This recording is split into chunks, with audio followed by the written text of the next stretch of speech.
सावित्री अपने सत्यवान यानी अपने पति को लंबी उम्र देने के लिए वट पूर्णिमा पर वट की पूजा करती नजर आती है, लेकिन इस सावित्री को अगले 7 जन्मों तक पाने के लिए, उसे लंबी उम्र देने के लिए कोई भी पुरुष पीपल की पूजा करते नहीं दिखता। लेकिन पिंपरी चिंचवड़ में कुछ सत्यवान पतियों ने पीपल के पेड़ की पूजा करके एक आदर्श स्थापित किया है। ये नजारा देखकर आप थोड़े हैरान जरूर हो गए होंगे, लेकिन देखा जाए तो ये सच है। पिंपरी चिंचवड़ के सांगवी इलाके में सत्यवान को सावित्री के लिए पीपल की पूजा करते देखा गया। ये कार्यक्रम मानव अधिकार समिति की ओर से आयोजित की गई थी, इसीलिए कई सत्यवान सांगवी में सावित्री के स्थान पर पतियों को पूजा करते देखे गए। हर महिला अपने पति को वट वृक्ष का जीवन देने और 7 जन्मों तक वही पति पाने के लिए वट सावित्री की पूजा करती है। लेकिन इस आधुनिक युग में पुरुषों और महिलाओं के बीच समानता है। ऐसा कहते हुए पुरुष कहते हैं कि ये त्योहार महिलाओं के समान है, ताकि पुरुषों को हर जन्म में एक जैसी पत्नी मिले, ताकि उन्हें भी लंबी उम्र मिले। हम भी आज ये पूजा करते हैं। मला वाटतं आपण भारतीय संस्कृतीमध्ये वटसावित्रीला अनन्यसाधारण महत्त्व आहे आणि स्त्री आणि पुरुष समानता आपण मानतो नेहमीच। मग समानता आहे तर मग स्त्री ही 150 वर्ष आयुष्य असणाऱ्या वटवृक्षाला फेऱ्या मारते आणि पती परमेश्वर मला 150 वर्ष आयुष्य देऊ आणि 7 जन्म मिळावा अशी मनोकामना पूर्ण करते। मग आज समानता म्हणतो, मग पुरुषाला का वाटू नये की मला हीच पत्नी 7 जन्म मिळावी, म्हणून आम्ही गेले 9 वर्ष झालं ही वटपौर्णिमा साजरी करतोय।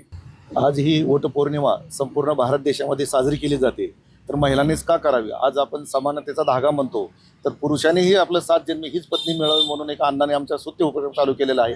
आमचा त्यांना पाठिंबा आहे आणि आज आम्ही सर्वांच्या वतीनं वृक्ष संवर्धनावरती शपथ घेतो की आम्ही कुठल्याही झाडांची, कुठल्याही फांदीची हानी होऊ देणार नाही आणि जास्तीत जास्त झाडांचं संरक्षण करून आपल्या भारत देशामध्ये, आपल्या राज्यामध्ये जास्तीत जास्त ऑक्सिजन कसा निर्माण होईल, झाडापासून कसं आपल्याला पशुधन वाचल, या माध्यमातून आम्ही प्रयत्न करणार आहोत।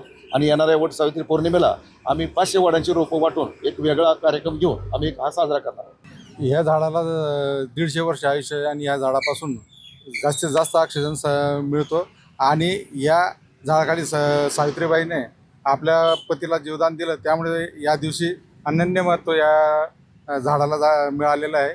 आणि आज मला प्रथमच या पुरुष म्हणून वटवृक्षाला फेऱ्या मारताना आनंद झाला आणि मानवी हक्क जनजागृती यांनी हा कार्यक्रम केला, त्याबद्दल मी त्यांना शुभेच्छा देतो। स्त्री पुरुष समानता हे आपण म्हणतो, पण हे कागदपत्रीच राहिलेले आहे आपल्या भारतासारखं। मला एक अतिशय खंत व्यक्त करावीशी वाटते की जागतिक आर्थिक मंच यांच्या निर्देशकानुसार 140 रँकिंग, जगाची 140 देशाची रँकिंग झाली, त्याच्यामध्ये आपल्या भारताचा जे 140 कोटी जनसंख्या आहे आपल्या भारताची, त्याच्यामध्ये स्त्री पुरुष समानता ह्या रँकिंगला 127 आपला नंबर आलेला आहे आणि आईसलँड सारख्या देशाचा पहिला क्रमांक आलेला आहे। त्यामुळे खरंच खंत व्यक्त होईल की अजूनही स्त्री पुरुष समानता ही कागदपत्री आहे आपल्या भारतात आणि असे उपक्रम घेऊन पुरुषांनी समोर येऊन असे उपक्रम घेऊन स्त्रीला समानतेचा दर्जा नक्की द्यावा।